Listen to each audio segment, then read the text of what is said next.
Hi, so I just finished Robert Wright, Why Buddhism is True, The Science and Philosophy of Meditation and Enlightenment.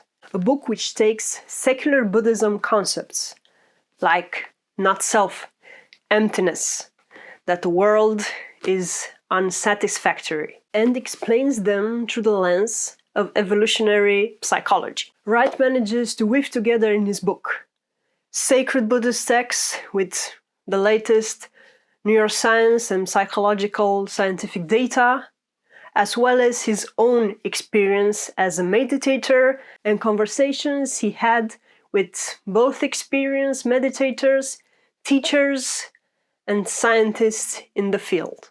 I recommend it to anyone interested in either Buddhism, psychology, neuroscience, or just having a better understanding of how your mind sees the world and generates its ideas. What really caught my attention reading through this book was the constant appearance of words like story, of implied narrative, perceptions, judgments, feelings. And it made me realize that without knowing it, my practice of meditation has changed me as a reader, how I enjoy books, how I relate to them, and how I see meaning in them. How? How is meditation and Buddhist philosophy related to how I read Brandon Sanderson or Neil Gaiman? To explain how the two are related, I'm gonna give you a rough explanation of a main idea in this book. The modularity of mind theory says that the mind is composed, at least in part, of innate neural structures or mental modules, which have distinct, established, and evolutionary developed functions. In translation, there are different modules at work at any time in your mind, and they generate different ideas and thoughts according to its objective. It's the battle of the I'm hungry but also sleepy and I need to take a shower. That is fought either in your conscious mind or in your unconscious mind. And the winner is that module that has the most feeling behind it. Either you are extremely hungry, or you are extremely sleepy, or you are extremely embarrassed to think like you do. So this theory explains how thoughts are generated and how you choose on what thought you will take action upon. But it doesn't explain only that. It also explains how we see the world, because we don't see it as it really is.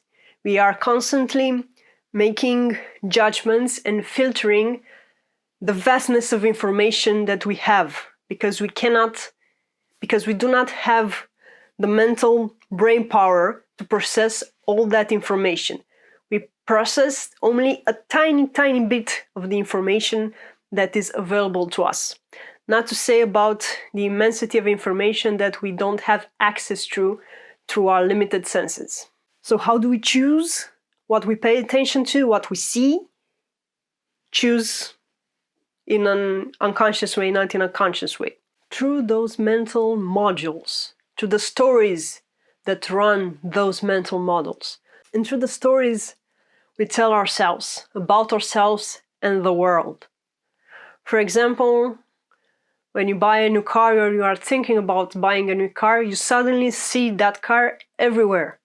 The world hasn't changed, but your story and your attention has changed, and you are now more aware of that aspect in the world that you ignored before. So feelings control us in a way, and we don't really see the world as it is. What has this have to do with meditation and reading?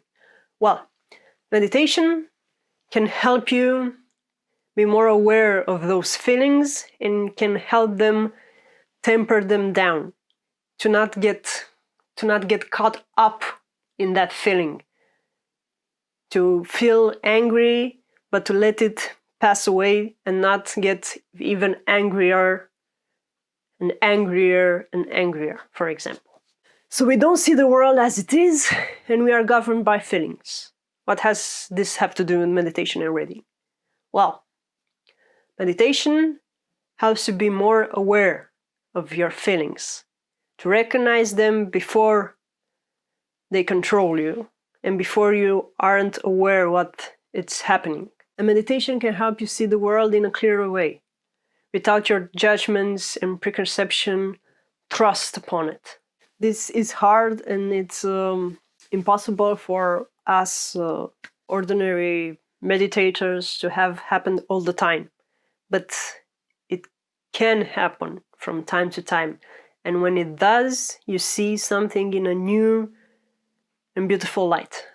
Meditation is used a lot to improve your focus, to be more in control, and to be able to fend off internal and external distractions, which can be very helpful when trying to be more immersed in a book.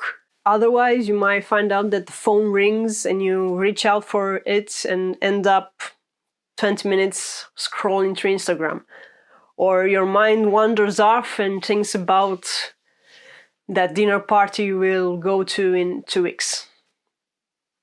Meditation will help you recognize earlier these distractions and help you focus your soul attention into the book you are reading. As I said, meditation can make you more aware of your feelings and judgments. It can make you feel aware of the feelings you are bringing to reading a book. Because sometimes we are in a bad mood, we are angry, we are upset, and we read a book and think that the book is awful. Why am I wasting my time with this book? But the problem isn't with the book, it's with us. And meditation can help us recognize this.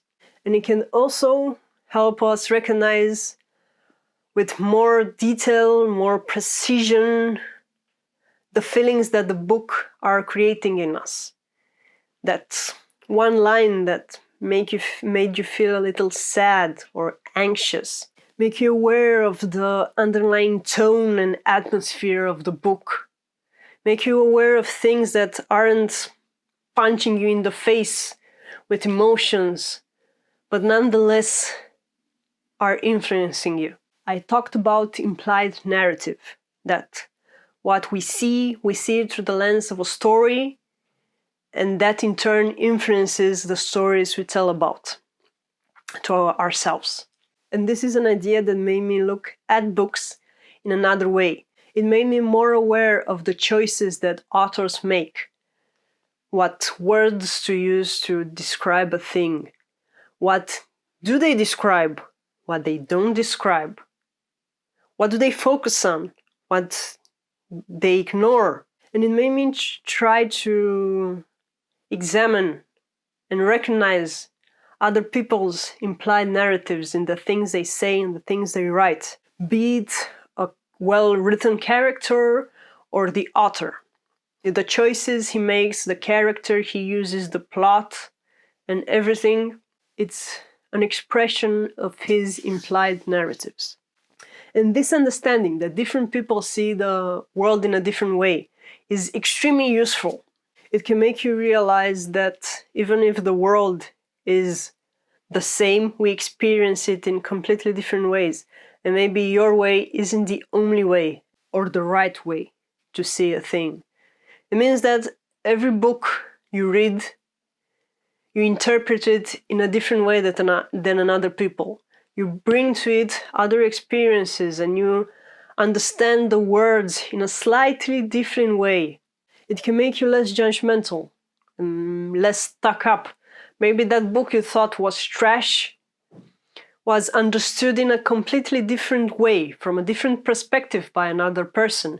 And that person thinks that the book is wonderful. Also, when you are aware that there are different ways of looking at things, you might find yourself from time to time seeing an old thing, reading an old quote in a completely new way and finding new beauty in it. This book has expanded my understanding of the world and improved how I approach reading, and also gave me a huge boost of motivation to keep up with my meditation practice. How about you? Do you meditate? Have you found that your experience as a reader has changed due to this? And if not, if you don't meditate, I highly recommend you give it a shot. Just 10 minutes each day can make a huge difference. You don't have to overcomplicate things or overthink them. Just download an app with guided meditation or simply put on a timer for 10 minutes. And try to observe your breath. Do not try to not think or do anything else. Just observe your breath. You will find that from time to time your mind drifts off and you weren't paying attention to the breath. That observing that you are distracted is the point of meditation, to become more and more aware earlier and earlier that you are getting distracted.